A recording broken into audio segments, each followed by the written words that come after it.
Winners don't use drugs. Hey, what's going on, everybody? Happy Wednesday. Tommy, DBS, thank you guys for joining me and watching this awesome idea for a wrestling match. Very How you guys doing today? Hanging in there. Yeah, I'm celebrating Hump Wednesday, Hump Day. You sound like you're moving, like you're putting stuff in boxes, DBS. No, nothing. Everything here is already in place.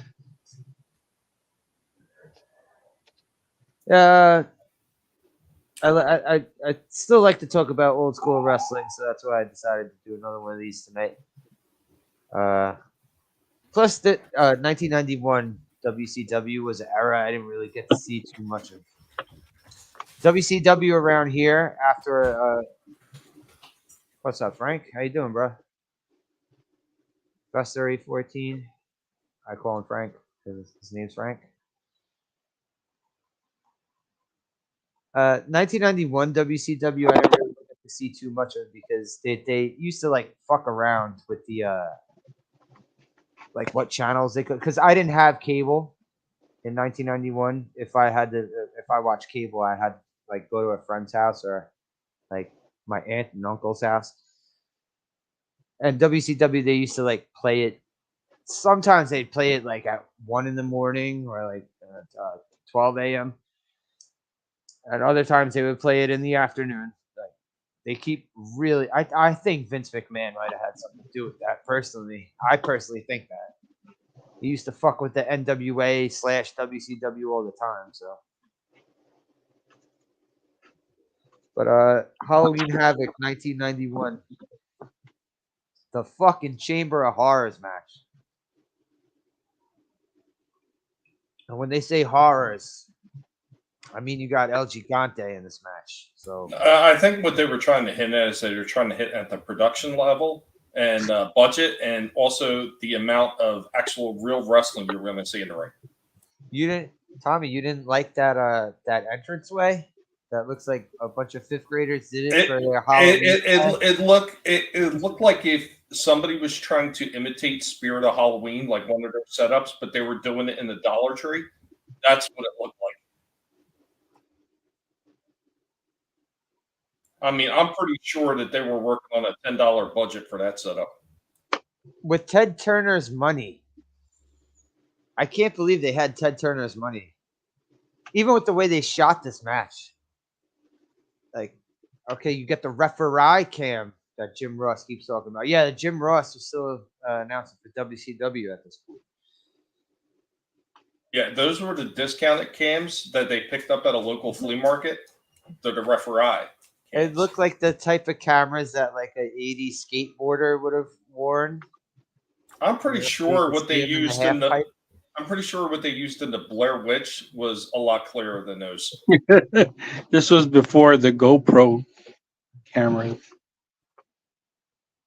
And the Chamber of Horrors match, where it's an enclosed cage, but you have you have walking space on the outside.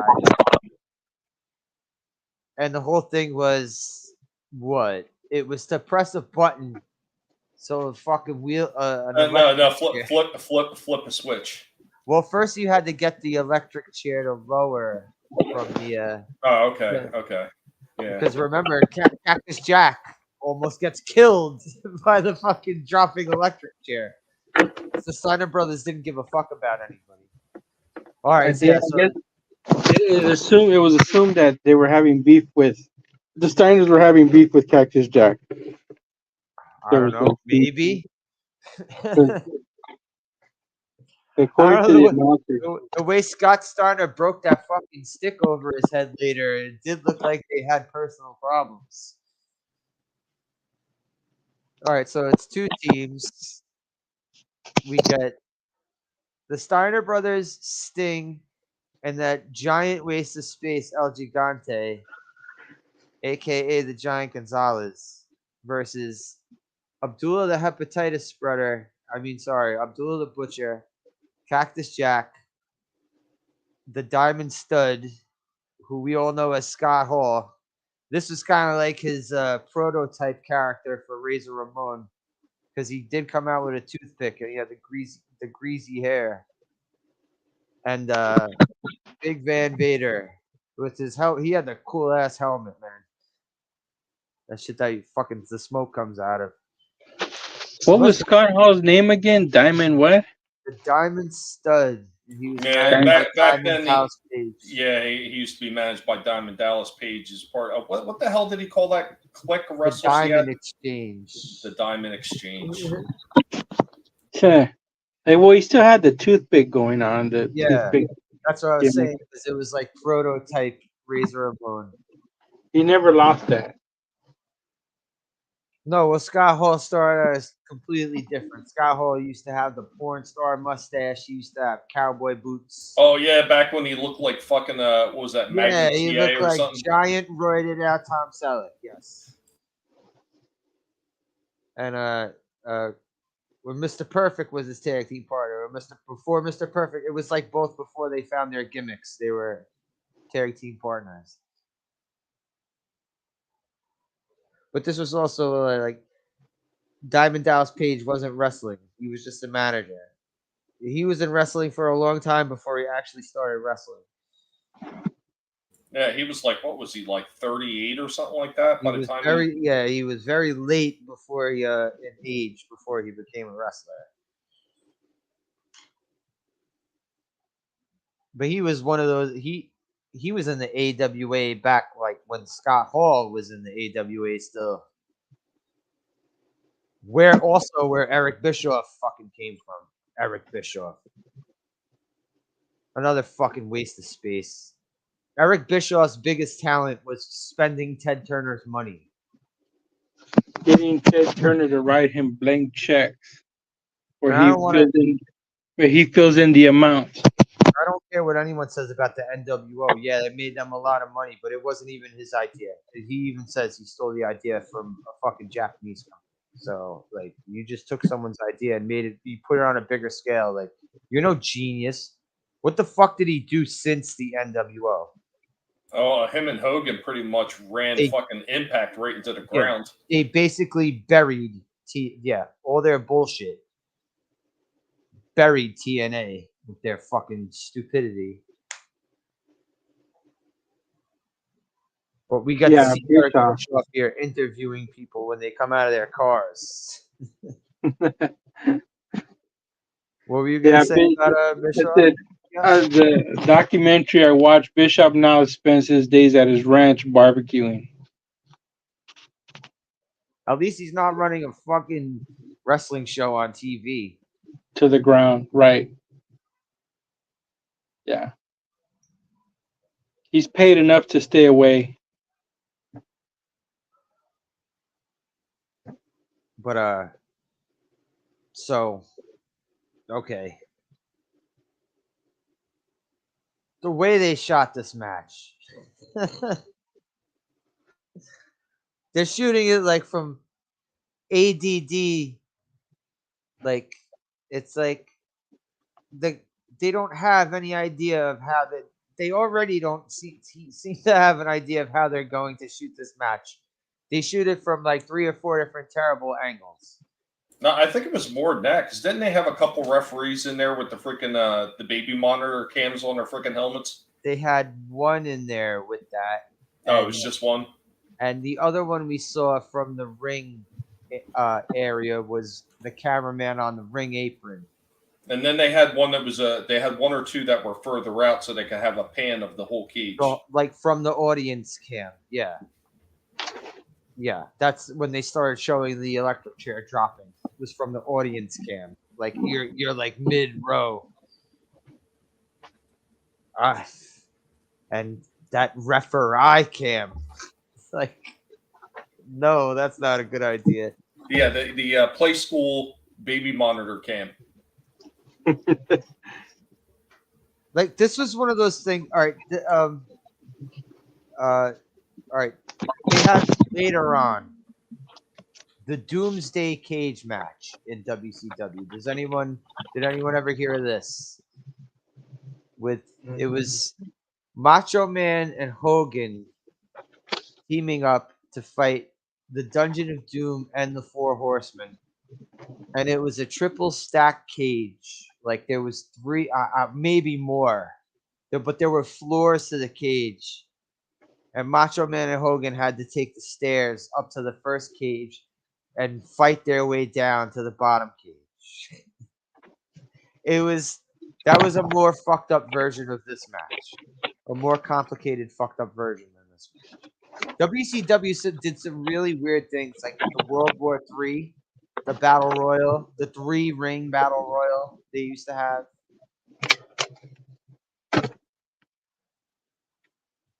Yeah, it was pretty weird stuff. I think the biggest loss really that they have for this, I mean, the concept itself is pretty cheesy, but there could have been a way to make this actually work a little bit better. I think the biggest problem is they're using a standard size ring for something with a cage around it. So there isn't really that much room on the outside of this thing. And it sure as hell isn't enough room for a referee walking around with a play school baby monitor on his helmet to try to catch that action. So, I mean, you're already limited in your space. You're limited in the space in the ring once that freaking chair with the cage around it drops. If they would have used a slightly larger ring for this match, considering that this was the very first match, they could have had the extensions or something put on the damn ring to widen it out or something, like anything, and then have a much larger cage going around. There could have been a way to do something. And they also had coffins on the outside. Remember, there were coffins. Yeah, with the on the damn ramp. There was just so many things that they did wrong in this one. And then you have, like, every single time that they get somebody who's a little bit winded and they're already gassed out because of the way they were running around the ring, you get this guy, they're beating up one guy, and he gets thrown into the chair like they're getting ready to electroshock him, but nobody's going over there to pull the lever whatsoever. And they fight in there and hey, buddy, you okay? You feel better now? You're not so tired? And then he gets up and then he sits somebody else in the chair so they could take a break during the match. Yeah. The chair seemed to be like the breather spot, right? Yeah, just take a break, sit down for a while. Just to get out of jail free card space. It was like when a guy puts a chin lock on a guy in a match and how he's not really choking him out. He's just kind of like trying to kill time. Yeah, so here's the freaking cage.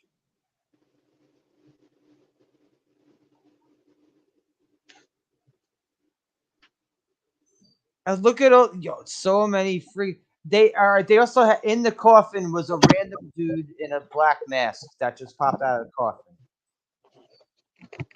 And we still had no idea by the end of this match who the fuck that guy was. And one of the Steiner brothers fucked him up on the coffin, right? Or was it Sting that fucked him up on the coffin?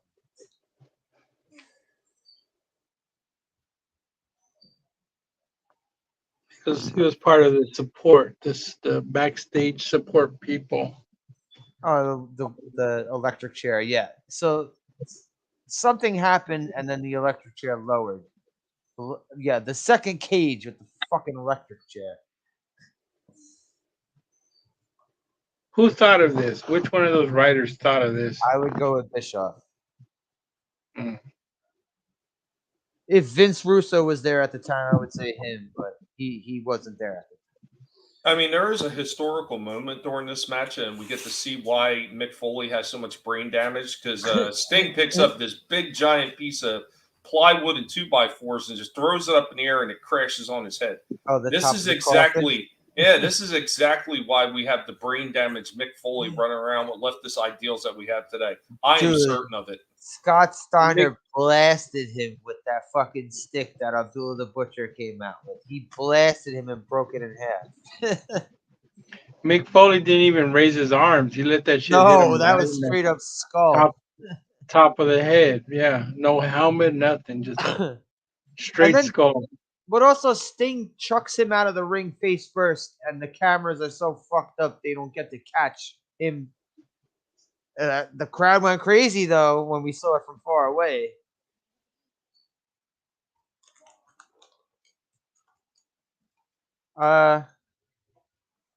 Do you think so?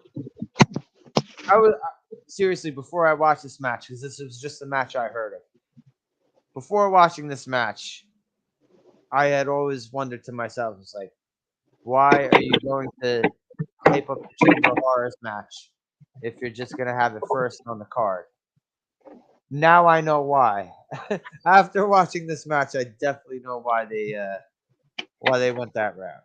I mean, some of the choices that they made for people being out there too. I mean, nobody really had that big moment to really say shine in this, because even if they did, who's going to see it? I mean, it was such a cluster of people in such a small, tight area that it was actually, at some points, it actually got a little bit difficult to keep up what was going on around this jumbled mess. Well, even Jim Ross and Tony Schiavone admitted it. he says, like, we don't know how to call this. And then, like you said, like people like Giant, the Gigante, man, just like everything he did in this match just looked like somebody who was doing it wasted on dust or something. Like everything was in slow motion. They're underwater. And throwing a punch or like hitting somebody's head on a turnbuckle was so slow. Like, Jesus, not only would somebody with complete osteoporosis could have gotten out of the way, but they probably could have took a break and then come back before he finished putting his hand to the turnbuckle. He makes Jason look like the Flash. This guy always, even in WCW, I like, okay, he's a big useless guy. I'm kind of wondering, do you think maybe a very young Zack Snyder was in the audience watching how slow El Gigante moves? Like, that's what I'm going to do in every one of my movies. I'm going to put slow motion in everything. Also, see, this was always a problem with wrestling. Just because the dude's big don't mean he's going to be good. There are so many gigantic, useless guys that have been through wrestling. It's so many more giant useless guys that when there's a giant guy who's actually good, it's a breath of fresh air. You see this? Undertaker was one of those guys. LG Gatti was not. Kane. Yeah, Kane. Yeah, Kane. Well, before he was Kane, DDS, Isaac Yankem. Yeah. Yeah, I liked that gimmick. I thought it was hysterical. It was funny, but like, do you really want to see a wrestling dentist? And you know what? I had a lot of laughs watching it. I would say to a degree, Paul White too. Yo, he was a maniac in WCW. Yo, when he was the Giant, he used to go off the top rope on certain occasions. I don't give a fuck what size guy I am. Like, dude, I'm not letting you come off the top rope and hit me with something. There was one, the Giant climbs the top rope, right? And it was like right around the time Scott Steiner turned on Rick Steiner and became Big Papa Pump. So Scott Steiner's holding Rick Steiner. By the arms, like shit, like to hit him, and fucking Giant, Big Show climbs the top rope and does a drop kick, and but Rick Steiner moves and Big Show blasts fucking Scott Steiner. Scott Steiner went back, whoop, and his leg was draped over the rope. I'd be like, nah, you're not doing that today.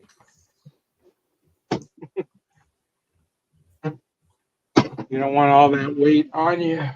But he didn't keep up with that sort of shit. No, he understandably so. Well, he'd pick spots here or there to do big stuff with people, but yeah, he kept it to a minimum because he knew longevity for his career, being the size he was and everything like that, more prone to injuries. He probably also knew he would kill someone if he keeps doing stuff. I'm sure. I mean, they've had other big guys in there that look like maybe they might have had something, but they usually, a lot of those big guys like that, they have no mobility. I mean, you look at that Great Khali. There was a guy that literally had no mobility whatsoever, and I swear, every time I seen him wrestle, I thought his legs were going to snap like toothpicks. Great Khali was basically just the fucking Indian version of Giant Gonzalez. Yeah.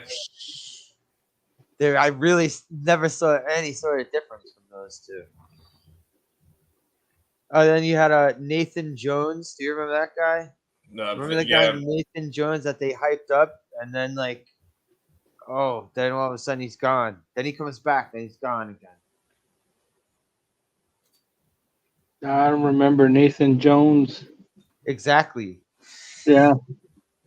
Well, this was also like 2000s era wrestling. He made the top 1,000. Out of a list of 100.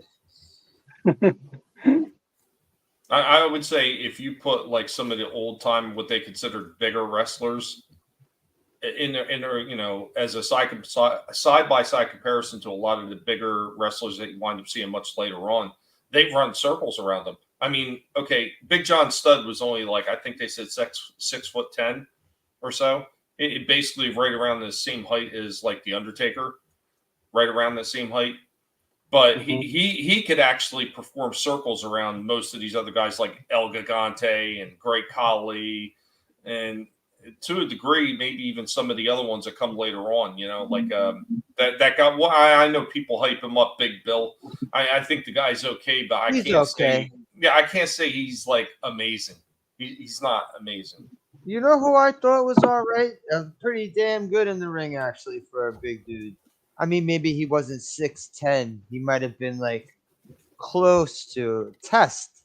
Test wasn't a bad wrestler. And Test had some skills. Damn good wrestler. He had skills, but he just had too many problems. You know, Royce. Well, besides that, I mean, you know, the shit with Stephanie and apparently being a little bit mentally unstable. What's going on, Lurch? Probably from the Royce. How do you feel about Zeus? How you doing? Tiny Lister had no business being in the ring. He was terrible. He was terrible as a wrestler. Don't get me wrong. I loved him in movies, but no. Not as a wrestler. Not in the ring. No. How you doing? That's almost as bad as putting Jay Leno in a ring. Nails was another. Nails was terrible. Nails was one of the worst wrestlers that I've ever seen. I remember Jay Leno. That was horrible, wasn't it? I wish they would have drop kicked him his chin. Drop kick to his chin. Who? Nobody wanted to break their foot. Jay Leno. Oh. You guys remember Nails? Yes. Convict, who had the fucking voiceover. Bossman. The big boss man's nemesis. That dude, all I saw him do was choke people. I never saw that dude ever do a wrestling move. Ever. Oh, and he would spit all over the place when he would talk. How you doing, Sherry? Hope you're well. Hey. Hi, lovely Sherry. Hope you're doing well. While we talk about wrestling.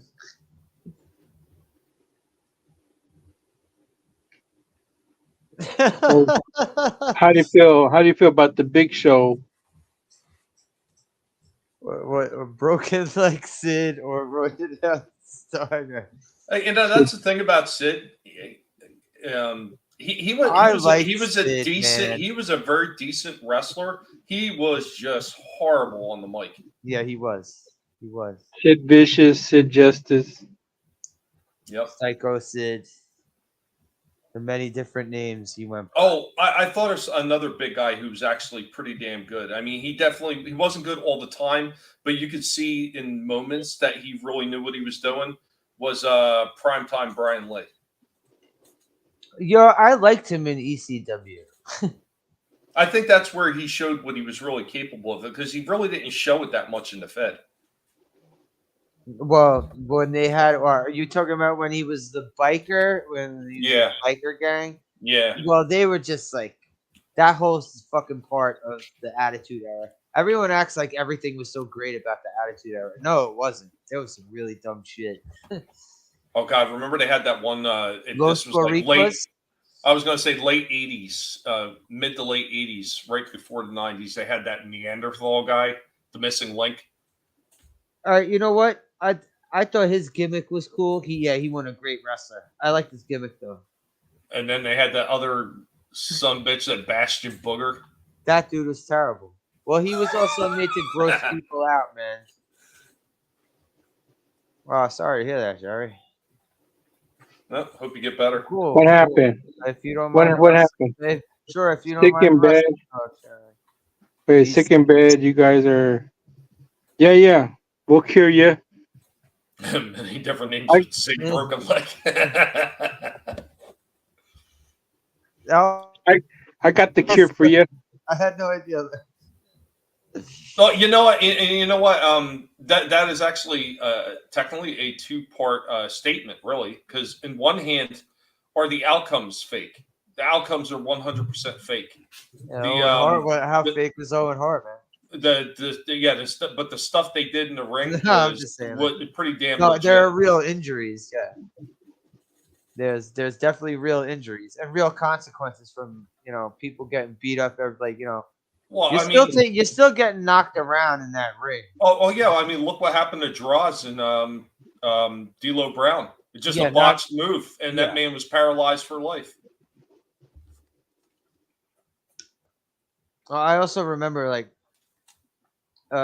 did you ever catch the late night ECW shows? Is that how you started seeing ECW, Tommy? I was actually watching it at the. I talked about this before. They used to come to town at the CYO. No, but did you watch? Did you watch it on TV? Much later on, after it was Nashville Network or something like that, I picked them up for a little while. But originally, I only seen it the live events when they came to town. So you wouldn't see when they would run commercials for their VHS tapes, right? No. Okay, well they had they said relive the night Sabu suffered a broken neck, and it shows Chris Benoit dropping Sabu headfirst on the fucking mat. I did see some of those things once, but that was because I don't remember how or where, but we had rented a pay-per-view. There was a pay-per-view. There was one pay-per-view they did, November to Remember or something like that. Yeah, they had Hardcore Heaven or November to Remember or something like that. And then they started having a couple of different pay-per-views. But yeah, Frank, I know how much you love Gangrel and Gold Dust. Gold Dust. Sherry grew up watching Abdullah the Butcher with her pops. Her pops. Sorry, Sherry. But I was going to say Abdullah the Butcher. Oh. All that shit that he did really messed him up. Because you watch some of those interview things where they're talking about wrestlers. What's that show called? The Dark Side of the Ring. Dark Side of the Ring. Yeah, they had a few with him talking, and he's in a wheelchair and shit. He's all kinds of screwed up. Nah, I'm talking about the hepatitis thing. Well, he did some awful things. He probably deserves what he got. It's coming. He deserves a painful existence. So I didn't see all that episode of Dark Side of the Ring with Abdullah the Butcher, but when they got down to the part where he gave the dude Hep C, he starts pleading he's illiterate. Yeah. Yeah, he didn't know bullshit on that. He didn't know what he was signing and all this bullshit. He got out of bullshit on. Yeah, he got out of paying that guy the settlement money. That's bullshit. Fucking yeah, it is. This fucking guy did business all over the world. He was one of those guys that he was like the Road Warriors. The Road Warriors didn't ever want to stay in one place. They went all over the place. Even Andre, even though he was still in the WWF at the time, Andre still wrestled all over the place. Well, but that was partly because Andre was considered an attraction, not really a main, a main roster star. Yeah. That's why he was never heavyweight champion, And it wasn't until much later on when WWF had signed him to a full-time contract that he wound up holding the belt. Yeah, but I still don't count that. I don't count that. I don't like that WWF counts out either. I mean, technically, if you look at it that way too, technically the $1 Million Man held the belt. I saw that they actually did some shows where they made the $1 Million Man come out with the belt, like he was the champion. after that whole thing.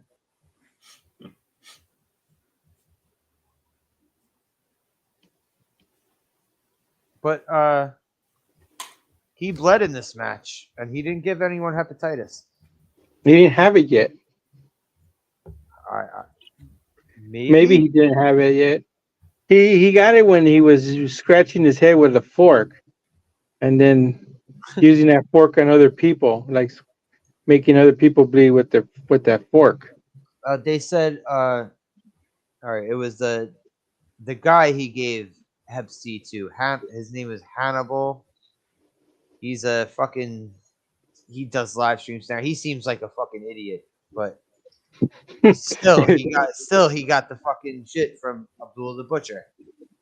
And, yeah, it messed up his chances. He was gonna sign on with WCW. Yes. Yeah.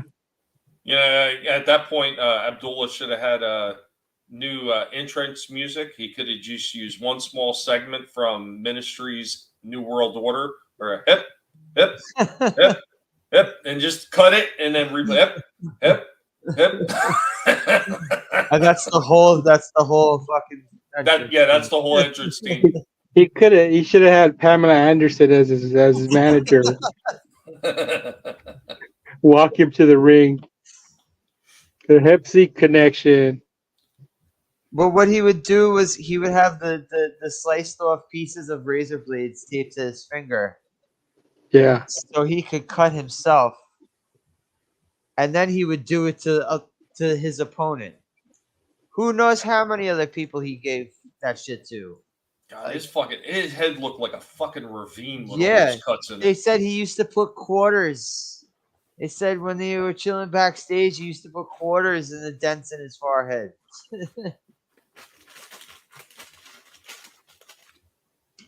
But he's another old school guy. He wrestled Andre a bunch of times. I'm sure he didn't get to use the fork on Andre. I remember that was his main thing, pulling a fork out of his pants. He also had the craziest man tits you ever saw in a big. He would have died if he would have did that to Andre the Giant. Well, I don't know. I heard some story about Kamala. Kamala had threatened Andre the Giant backstage with a gun. I heard a lot of stories of people standing up to Andre. And then I heard a lot of stories of Andre just beating the fuck out of people. Beat the fuck out of Macho Man every night. Every time he wrestled him. Well, they talked about that. There was a lot of people that he got along with because, Yeah, if you were on his good side, you were on his good side. If you pissed him off. I mean, look what he did to Bad News Brown when he just shouted. When he shit on him. Had he actually shit on Bad News Brown during a match? Yeah, he sharted. Oh my god, all terrible. over his chest. That had to smell bad.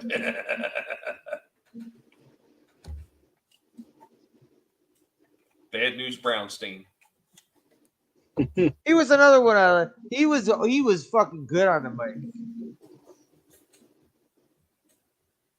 And I remember every Survivor Series he would walk out on his team. Because he hated everybody. I remember, man, the stupidest thing they did with him was the sewer rat. Of course, everyone knows that. Oh, the one thing we didn't mention about this match is the whole thing with the Cajun is supposed to be an electrified chair, and they're actually supposed to flip the switch like you're, killing a condemned man on death row. So the switch is already in the down position, like it's activated. And then the camera pans right on it, too. The dude outside the ring pans right on it. And then Mick Foley has to fucking fix it and flip the switch back up. It's a dual switch. You got to switch it down as on, then switch it off, and then switch it on again. Yeah, when it fell, it didn't. Those pyrotechnics didn't go off. When it fell the first time, they didn't. Just terribly done all the way around. Like I said, I think it would have been a little bit more coherent of a match if they would have had, at the very least, if they would have had a little more room outside the ring with the cage. Well, that's what I'm saying. Like the Hell in the Cell matches, they always shot them fucking just fine. Even if the Hell in the Cell match was shitty, you know, they still had the camera right. Well, I mean, that was, but that's part of the thing. I mean, look at all the wasted space that they had with that cage around the arena. Obviously, the wrestlers are not going to be anywhere near the people in the crowd, and there's no way they can get to them. So you can extend the size of that cage out a little bit, and that's usually what they do with like Hell in the Cell or some of the, what's that other big one, the Elimination Chamber. Yeah, they put a larger cage in there that goes a little bit closer to the crowd because they can't get to the damn wrestlers anyway. It's still too far away, and that's what they should have did with this one. Created a little bit more space for the wrestlers to move around, so you could have had a little bit more of a coherent match. Well, but they flubbed it. I don't know, like they didn't need to go to so many different because they kept doing it every 5 seconds with the different camera angles. Like they how they didn't catch that part where Foley went. Was it Sting? I'm pretty sure it was Sting. Like chucks him face first over the rope, and you hear him hit the cage. You just don't see it. Well, there was 2 drops. So there's that one, and there's also one where they're both on the side of the cage. Oh, and yeah, where they're climbing up the side of the cage. Yeah, and Sting pushes him off, and he falls down. Yeah. And this was Ted Turner. That's what I'm saying. That's kind of like what my bitch about this is that Ted Turner had the money to be like, hey boys, you gotta get these camera angles right. However he fucking talks. y'all ain't doing it right. He talks like he's from Hazard County. Yeah, doesn't he basically sound like that? If I remember from, I think it was Family Guy. Yeah, the way his voice, he talked like that. Where he had a kid with a, he had sex with a dog, with a pure breed dog, and had half Ted Turner babies, half dog. He did fuck Jane Fonda. Yeah, did that too. He didn't even wash it in between the dog and Jane Fonda. He didn't wash it. He just went directly. But is there a difference? Yeah, he went straight to that other one without washing it off. I'm just going to say this: the dog was probably cleaner.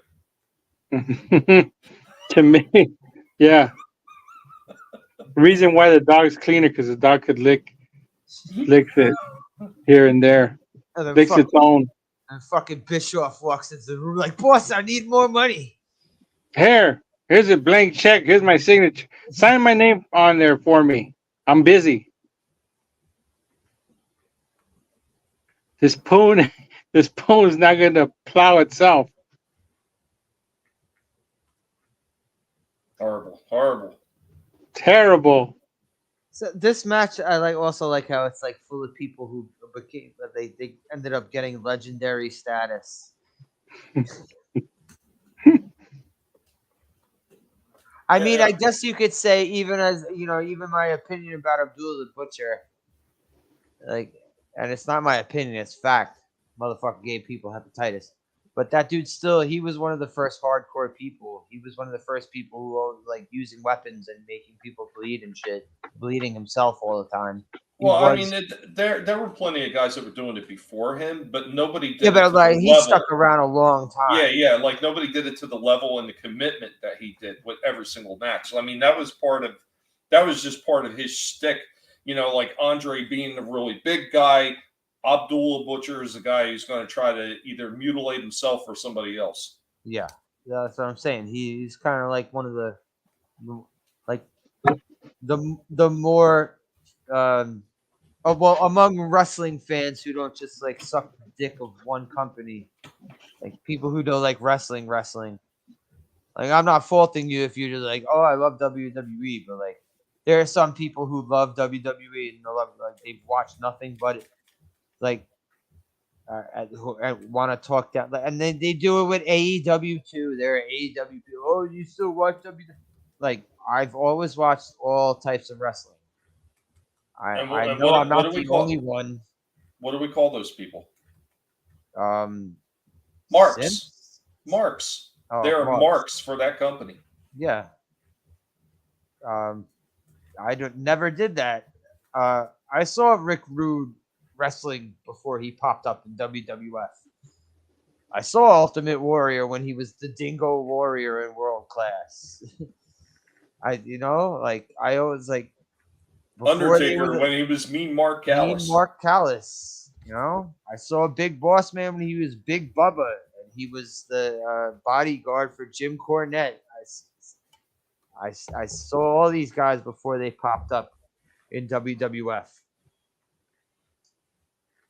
Well, I saw Sting even before he popped up in WCW, NWA at the time, because the UWF. Jim Ross was another one. The announcers, even. Jim Ross was the UWF announcer.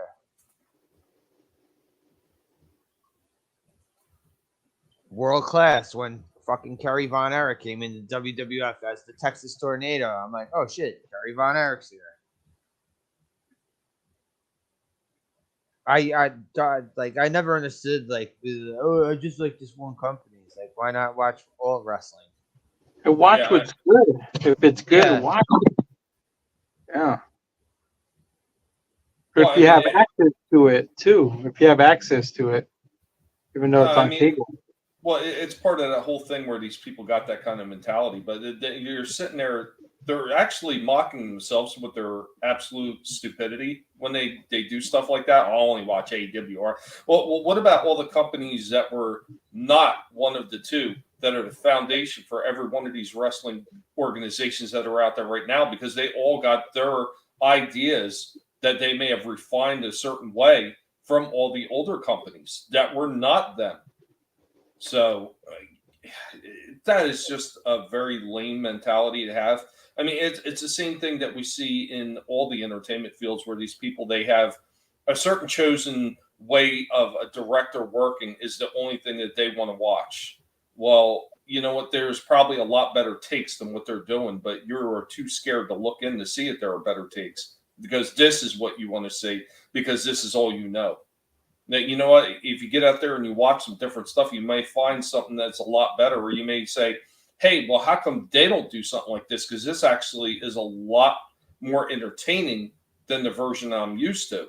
And, it's not to say that you have to hate the one that you're used to, but it might open your eyes that there's actually a lot better stuff out there besides what you were currently just keeping yourself encapsulated in. What's going on, Trina? Trina, how you doing? Oh, wait. She's not gonna like this wrestling talk. Don't worry, there was a lot of blood, Trina. A lot of blood, like a horror story, and there was an electric chair. There was an electric chair, and there was disease getting spread too. Here's how you keep her around. There was the outbreak of Hep C. Well, here's how you keep her around. One guy's name is called The Butcher. He's the villain. Also, Foley, remember Cactus Jack? He comes out with a fucking chainsaw. Remember, He came out on the entrance. He came out. He should have won. He should have won the match easily. Oh my God, he's taking them all apart. Yeah, he just starts doing that shit that Leatherface did at the end, where he's just standing there swinging the fucking chainsaw over his head. Everyone would have left the match. And who winds up doing that later on? Wait, Sting grabbed the thing on the entranceway, right? He grabbed it and chased somebody. Well, but I was going to say another wrestler wound up doing that same thing that he was doing in this match much later on. His good buddy Terry Funk. Oh, there was actually someone before him too. Well, I'm just saying, like as far as like mainstream wrestling, working for one of the big ones because he was Chainsaw Charlie. Yeah. He just come out with the chainsaw. Yeah. It was when Foley It was when he went from fucking Mankind to Cactus Jack, or like dude, when he was going through the three faces of Foley shit. Mhm. But do you remember Corporal Kirshner? No, yeah.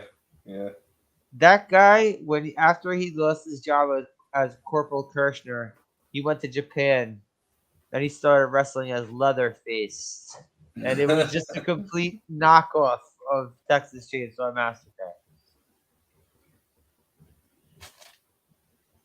But no chainsaws actually getting used in this match. Trina, sorry for you to hear that. There was an electric chair, fake electrocution though that might have put electric chair. That might have been done better in a B-rated movie. They definitely would have got a better camera angle.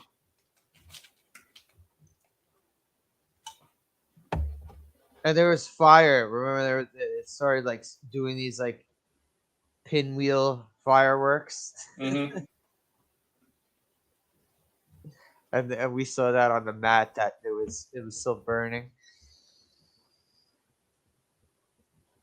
Yeah, just so many things that they could have did so much better.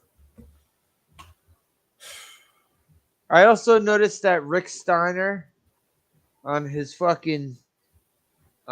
singlet, he had like Halloween cats and like a pumpkin. I never saw anyone actually have Halloween gear, but it was Halloween Havoc. He was being festive.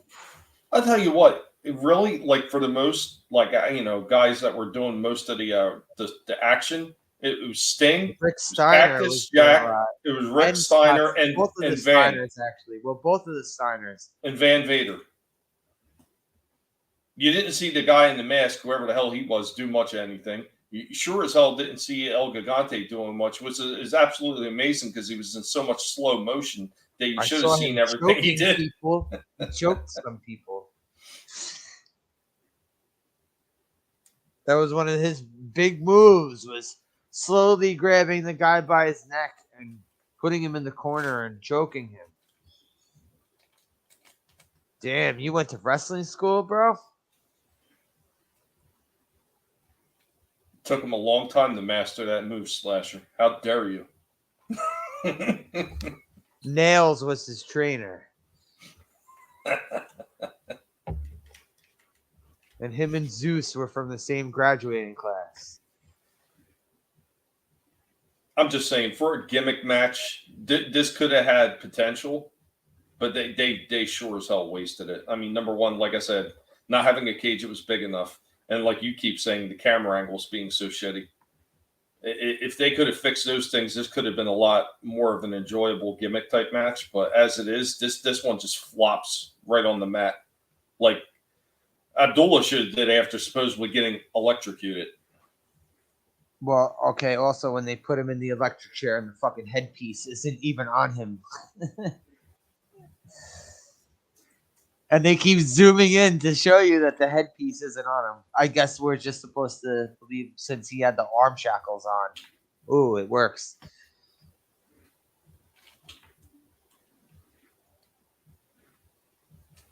"100% Bischoff, I believe. I believe this was Eric Bischoff's baby. He was like, oh, Ted, let me tell you, right after you nut all over Jane's face, I got to tell you something about this match. And we're going to have an electric chair. I like it. I like it so far." Wish we were there in the pitch in the meeting when Bischoff pitched the idea. They should have video of that. I'm sure Eric Bischoff has a lot of videos of him and a lot of private videos of him and Ted Turner hanging out together. I can see Slasher being in this meeting with his face in his hands the entire time, just shaking his head. He has a lot of blackmail videos of Ted Turner. Oh, did you ever hear the story that Steiner said of that DDP used to let Bischoff bang his wife, Kimberly? Remember Kimberly?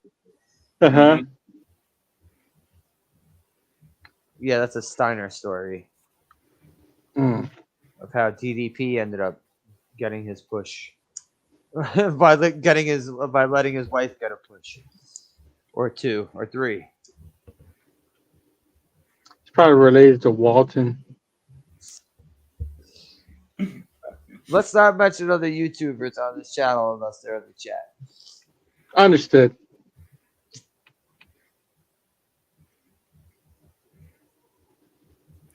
But all Jesus. right, what will we start? I was going to say, Jesus, I mean, because like you said, it's a good thing they actually put this match on first. I mean, could you imagine if this was their finisher? Like, what a way to wind up putting your audience to sleep. This is definitely not the match. I mean, maybe that's why so many people some people have like fond memories of this match, because it was first and everything else on the card was so much better that maybe by default it made it seem like this was a better match than what it was. Well, you know what? Who knows if the rest of the card was good, because we didn't watch the rest of the card. You know what? They could have had Sid Vicious doing promos for the rest of this card, and it would have been better than this match.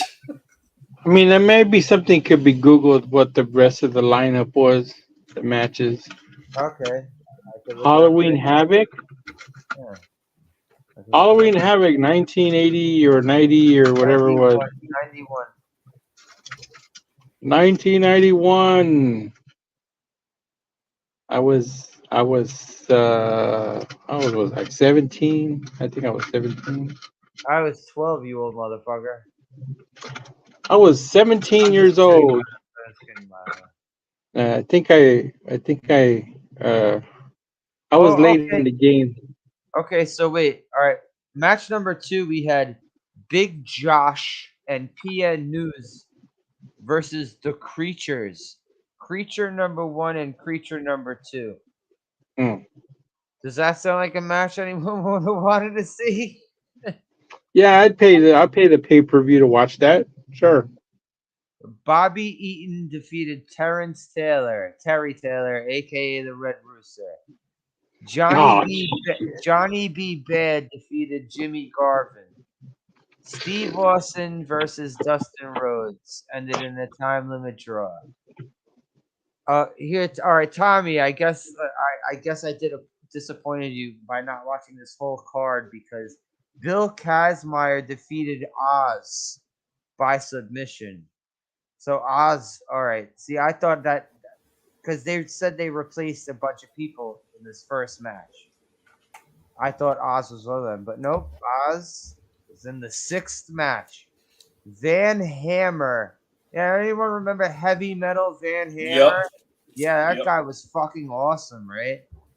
Oh, defeated Doug Summers. Brian Pillman. Yes, I like Brian Pillman. Defeated Ricky Morton from the Rock and Roll Express. The Halloween Phantom defeated Tom Zink. Okay, this was the shit that Jim Ross kept talking about. The Halloween Phantom. All right, no, you guys. All right, you think the Halloween Phantom sucks, right? Do you guys think the Halloween Phantom sucks just by his name? No, it was fucking Ravishing Rick Rude under a mask. And he fucking took the mask off after the match. Yes, now I'm remembering hearing about that. Okay, Arn Anderson and Larry Zbyszko defeated Todd Champion and Firebreaker Chip. And then the main event was Lex Luger versus Ron Simmons. And Lex Luger won. What? Ron Simmons was the black guy? Yeah. Yeah, okay. He was part of the Farouk. What the hell was that? The APA. You're right. That's the guy who would say. Yeah, he would say, "Damn, damn." And Ron Simmons was another dude you didn't want to fuck with. Ron Simmons was the first guy WCW gave the first black guy that WCW gave the heavyweight title to. Which opened the doors for Booker T to eventually many years later. Well, I mean, it was stuff like that allowed other people like the Rock's father to help him win tag team gold. It was him and Tony Atlas that won tag team gold. Oh, and let's not forget Mabel won King of the Ring and became King Mabel. God, that was the worst ever. That was such That was their bad lowest idea. point. That was WWF's lowest point. Yeah, some of the choices that they made later on for King of the Ring. King of the Ring is supposed to be somebody who should be up and coming. And To they used build someone. Right, like they did it really someone. well. They did it really well with Steve Austin as he was getting ready to pivot into fully being Stone Cold. You know what also helped that? Him not coming out with a fucking king cape and being King Austin. Mm-hmm. Like, so you could win King of the Ring and not come out. That's what I used to like. Really not like. King Barrett, King Sheamus. Oh God! Even Kurt Angle, they were making him come out with a fucking crown one time. Oh, the worst was Booker T. Did you see that point of Booker T? Yes, I remember watching King Booker T. Oh, wait a minute. King of the Ring. King Booker. And yeah, that was when fucking Regal used to say it like 15 fucking times, right? Oh my God. Him and the fucking pinky up in the air all the time. Yeah, he had a pinky up. Oh my God. And that's when they did. You know what the really fucking annoying thing is? That's when they decided to put the belt on Booker T. They could just give WWF Booker T with multiple time WCW champion. But when WWF sorry. Oh my God, they fucked him over for a while. There was a lot of people they fucked over for a while. Yeah, but when he first came over, they gave him like an actual halfway decent push initially because remember he was feuding with Austin and stuff like that. And it never came to him being heavyweight champion. Yeah, I mean they built it up really good with him and Austin, and then after that they just buried him. They did the same thing with DDP when they brought him over. They put him with this big feud with the Undertaker for the Undertaker's wife. Yeah, and then they buried him. All right, I'll be back 1 sec. Sorry. Go ahead. I mean, there was a bunch of those guys that they buried that came over, like people that were halfway decent wrestlers, like Chuck Palumbo and stuff. They just buried the guy with like really bad gimmicks. Ruined their careers, ruined their life. Pretty much. There were so many ways that they could did a lot of things better, but it's the same type of mentality that we were talking about earlier, where people that are only WWE guys or people that are only WCW or AEW or what have you. It was that same mentality. Okay, well, you're bringing somebody from the outside into our company. You're not going to give them a push because we as the fans are not going to tolerate it because we're WWE or through and through. We can't have it.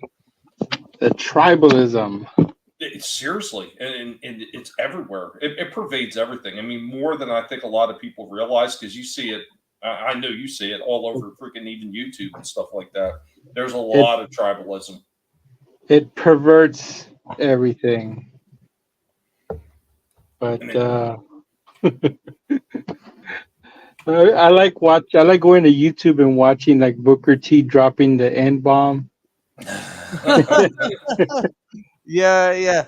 Even to this, well, you saw it on his face when he did it. He's like, "Oh shit!" He's like, "Oh man, I messed up." And he still talks about it. And then when Vince McMahon walks up to him, "What's up, my N-bomb?" He said that to first. He says it to Cena. And then he walks by Booker T, and that's when Booker T did the. Booker T's like, "What did he just say?" He didn't just say that. Yeah. Tell me, he did not just say that. Mm-hmm. But yeah, Booker T. All right, we always there's always this thing with wrestling, right? It seems. All right, Marty Jannetty, Jim the Anvil, and Stevie Ray. They're all kind of in the same boat, right? Their tag teams broke up, and their partner became stars. Left them behind. Yep.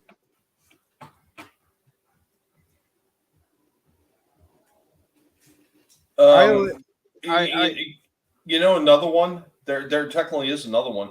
So when they broke up the original Eminem, Oh, how Miz Joey became- Mercury, yeah, Mercury. Was it? Oh, Mercury? the first, yeah, Yeah, Mercury, he becomes Morrison later on. But what was the other one? Johnny? No, wait a minute. Joey Nitro. Johnny Nitro. Johnny Nitro. Yeah. So yeah, the guy who becomes Morris, Morrison gets John the Morris. push. Yeah, he gets pushed. The other guy gets forgotten about. Yeah, but you know what? Like when it comes to guys like Shawn Michaels and Booker T, like Morrison, I wouldn't put him on that level. I wouldn't put him on. Yeah, those but at least he got singles championships. It wasn't like he just became a complete waste of space. Well, You know what I mean? yeah. Oh, you could say that for the Eliminators. And Saturn became like, well, no, not what we would say a megastar, but he became more well known than Cronus. Like, not too many people who don't know EC, like, you know, people who know Saturn but never watched ECW that have no idea who the fuck Cronus is.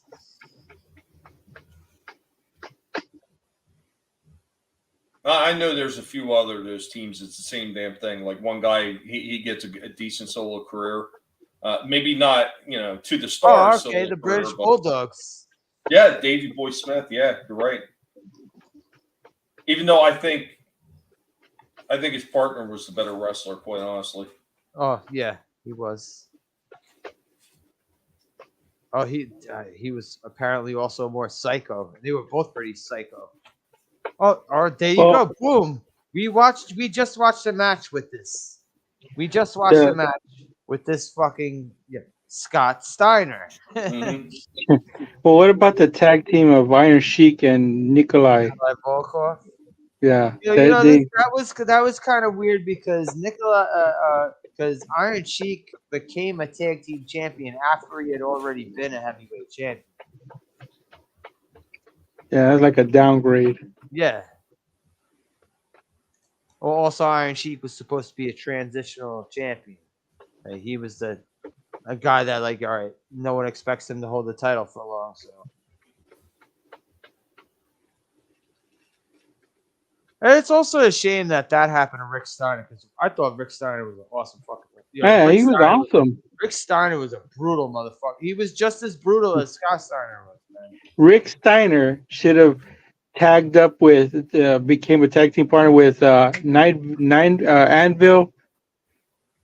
Like another guy that got, Yeah, I got like rejected. Anvil too. He just didn't reach the status that Hitman. Like those two should have became a tag team. Since they got both got dumped. Like an outcast tag team. Yeah. The second tier, we call ourselves second tier. B rated. Or whatever. It would be like one of the Road Warriors break up and Demolition break up, and then one guy from the Road Warriors decides to team up with the less popular guy. Yeah, the two less popular guys team up. I would have recycled them. Well, Demolition. They already recycled Demolition. Well, one of Demolition. Well, actually, two of Demolition.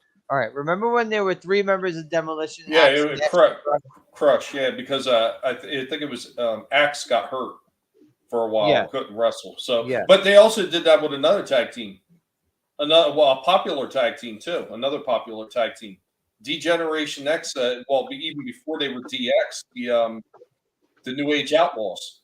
Because remember, Road Dogg got fired, and they brought in K Quick, who later becomes later on, R-Truth. Oh, well, they actually split him up with Billy Gunn like 2 or 3 times, I think.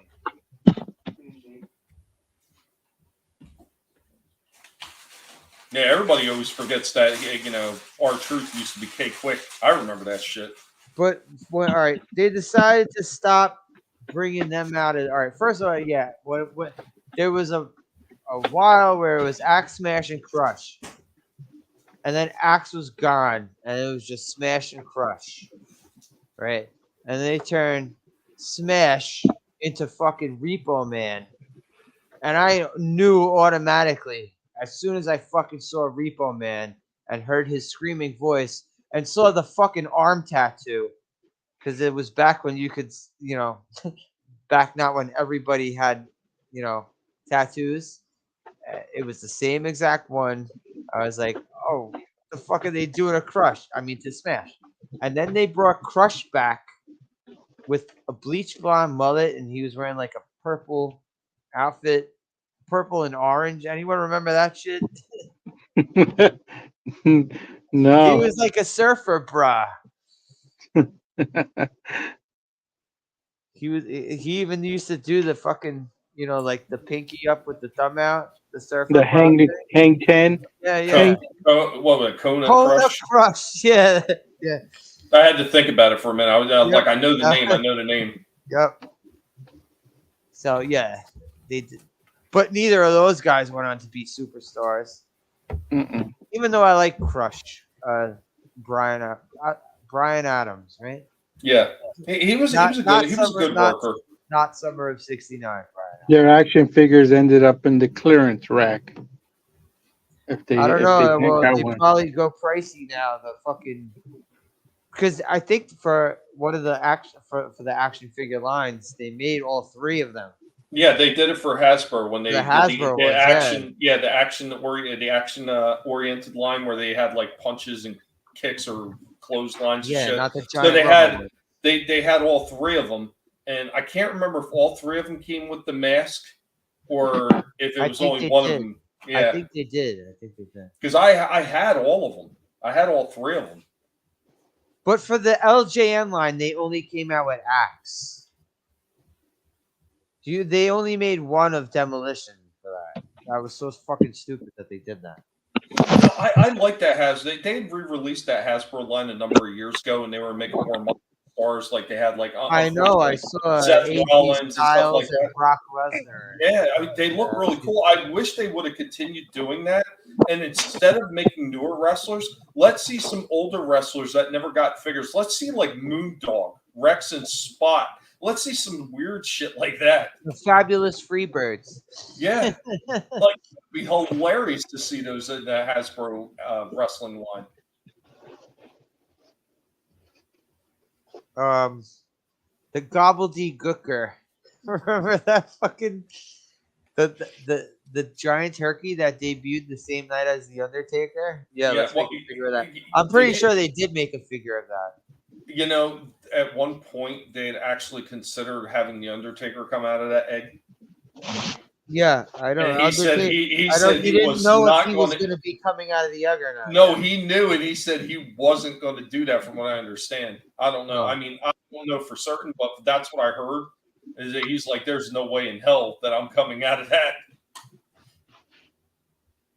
Well, you know what? Who deserves some love? How about the ultimate fucking jobber? Before there was Barry Horowitz, we had Iron Mike Sharp.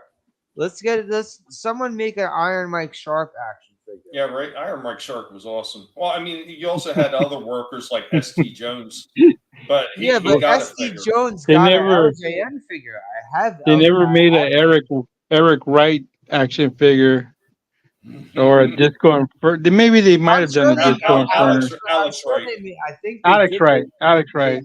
They might have made one. I haven't seen all the WCW figures they made, but they might have made an Alex Wright one. They might have made a Disco Inferno one. They should make the old lady wrestlers that come back. You know, they do like an appearance, or the one that got the slam through tables by Bubba. No, was it Bubba sure Ray? They made figures of her. She's the one who gave. That was Mae Young.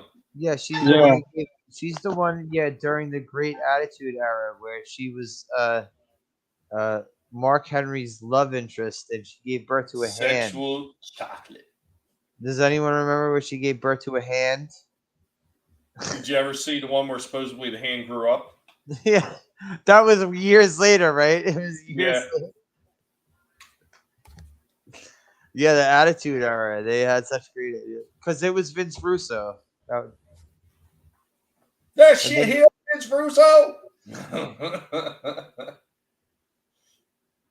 the genius, another genius of wrestling, who had a boom and then fucking faded out, and no one wants to talk to them these days. It seems to be a recurring thing. Oh, Jesus Christ. They even teamed up to help kill WCW for good.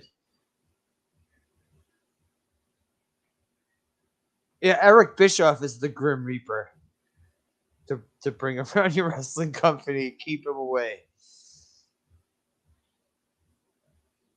The four, what is it? The four horsemen of wrestling. So you got Pestilence is Vince Russo. Death is Eric Bischoff. So who is Famine and and war. War? Yeah.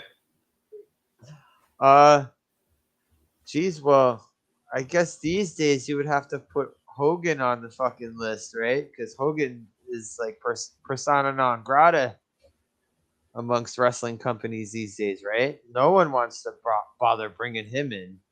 I was going to say, if you're going to say famine, I would say famine would be Jeff Jarrett. I mean, think about all the wrestling promotions he's run that have just starved to death.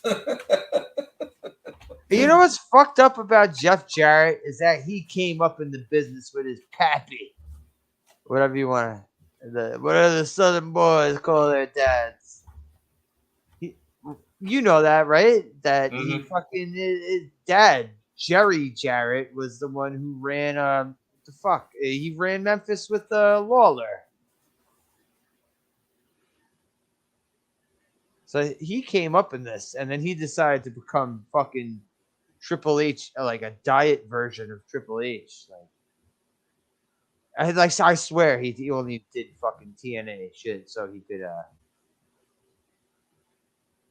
Wait, what happened? BBS.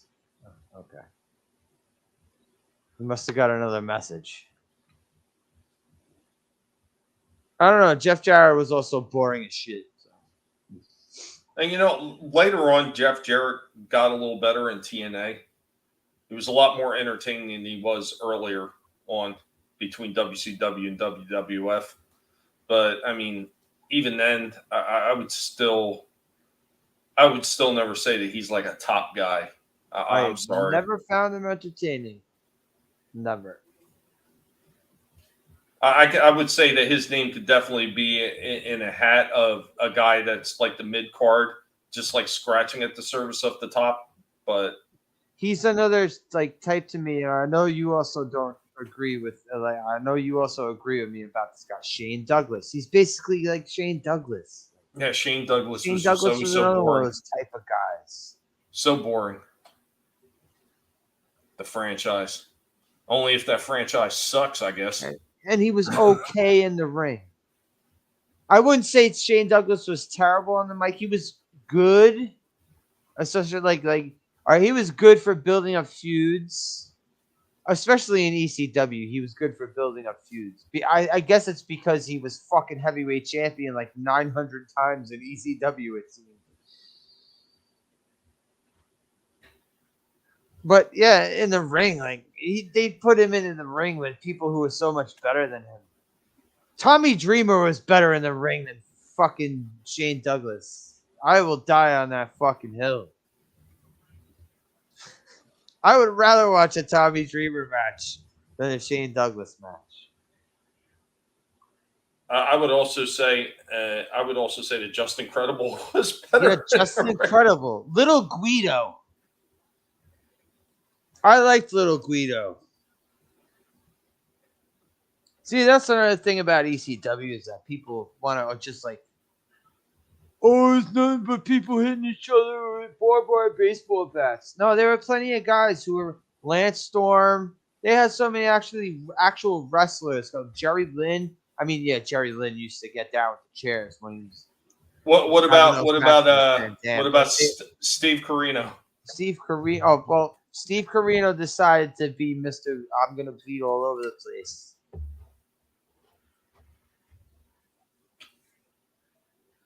Well, I remember when he was coming out and said he didn't want to use weapons and he was old school. That was when they did that stupid shit with the network, right? With Yeah. TNN Hmm. and Cyrus the Virus. They had that guy. Yeah, that's where they brought in Rhino. That's right.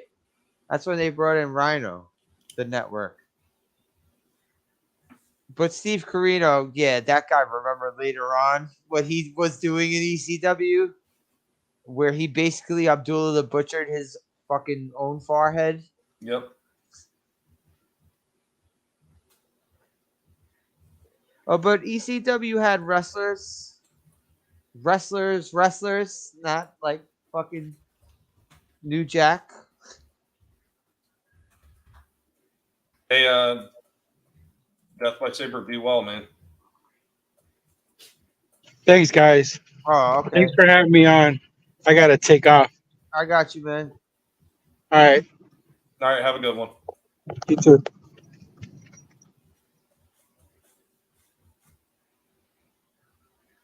Holy crap. But that's where they poached all the other guys from. WCW and WWF. Where do you think they got the Benoits, Malenkos, and Jerichos of the world? They fucking got them because they were in ECW.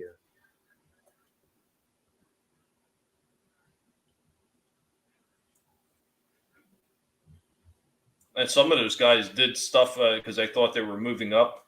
Like the biggest example of that. Well, some of the biggest examples of that. Saturn, Mike Awesome, and even to a degree, Raven. Raven. Even though Raven got a little bit more of a push than the other guys did because he was the leader of the flock. But even then, I mean, what's his name too? Was Al there? Snow. Al Snow too. Yeah. Stevie Richards. Stevie Richards, yes. Yeah, he came over with Blue him. Meanie. Remember Blue Meanie was in WWF managing Goldust for a while? Yeah.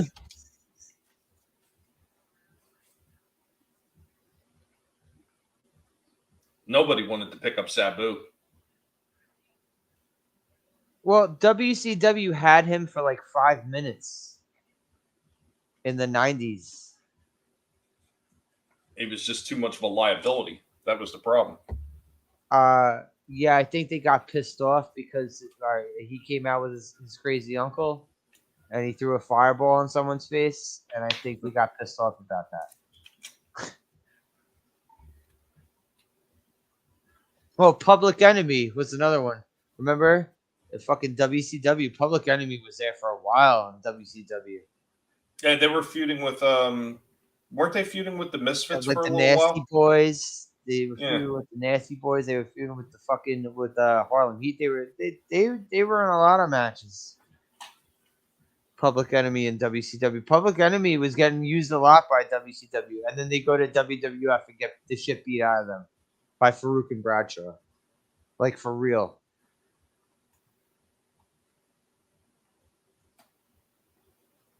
But yeah, I ought to wrap this up.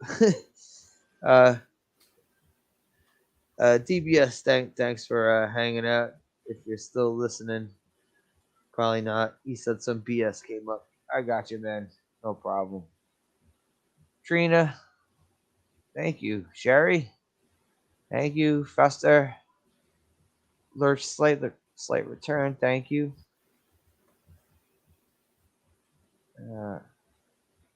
My fucking thing was on. Yeah, thank you guys. Thank you, Tommy.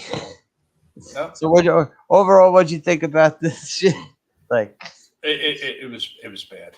I mean, I'd seen most of this once before, and I remember it being a snooze fest. And then, yeah, you just took me right down memory lane of why I hope to never have to watch this one again.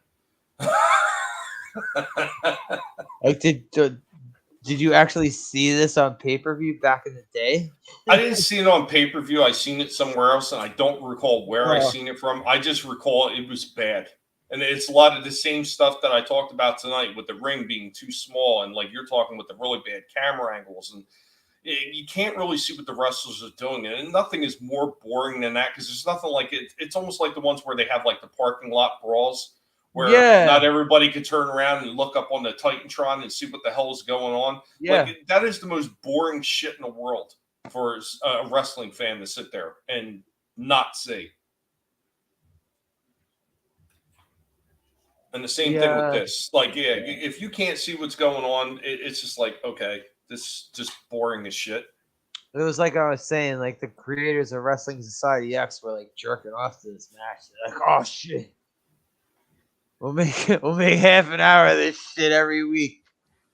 Well, that's why they had explosions all over the place. They knew they had to fill up the time slot with something.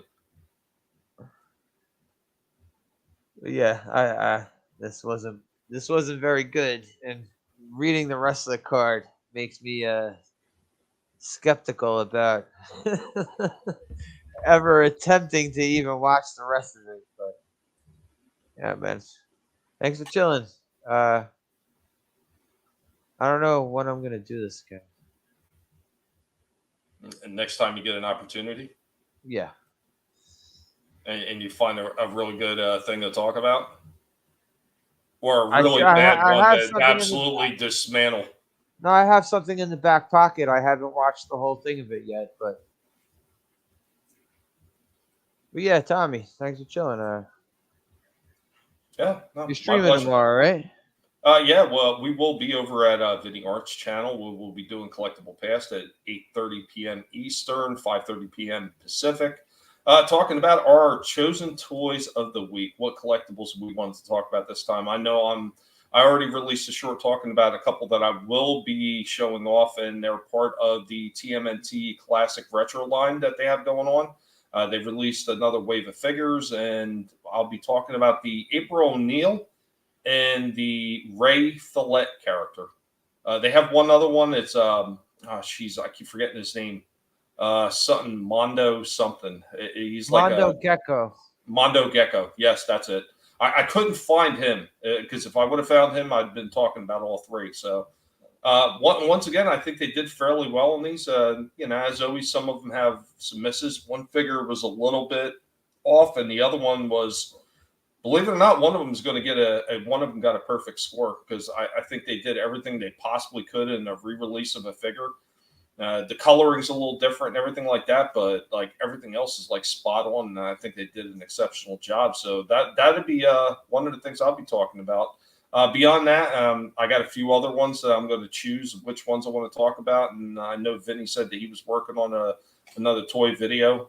He just put another video up as well, and hopefully by next week, Trina will have something nice to talk about. That should be fun. It should be interesting time talking about some of these collectibles. I will be digging into the Dustbin.